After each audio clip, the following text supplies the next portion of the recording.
এই মহিলাকে দেখলে আমার নোংরা লাগে।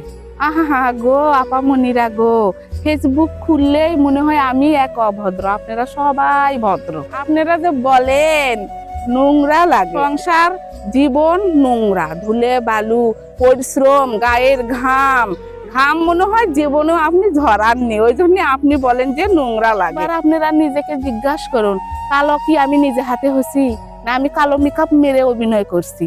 আল্লাহ আমাকে কালো বানাচ্ছে, আমার তো সেটা অপরাধ। আপনাদের মতো তো আমার সুখের কপাল না, খালি হাত পাও নিয়ে সংসার শুরু করছি। আমি যে সময় যে কাজ করি, আমার তো আর আরামের শরীর না আপামনিরা।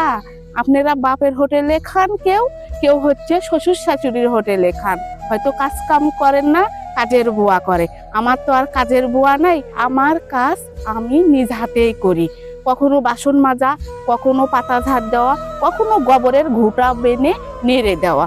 ওই সময় আমি কি মেকআপ মারার সময় আছে? আমরা গ্রামের মানুষ কষ্ট করে সংসার করি, সংসার তো ধুলে বাড়িতেই হয়, আরামে বসে থেকে হয়।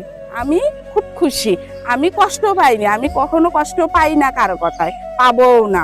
আমি যেভাবে থাকি না কেন, আমার স্বামী সেভাবেই খুশি। আমার কি বলে জানেন, বলে যে তোমার চাইতে সুন্দর কেউ না, তুমি আমার কাছে সুন্দর। তাহলে বোঝেন আমি কতটা সুন্দর। সুন্দর বলতে কি, সুন্দর মন লাগে, মন ভালো যার, চোখের নজর ভালো তার, তার কথার ভাষাও ভালো তার।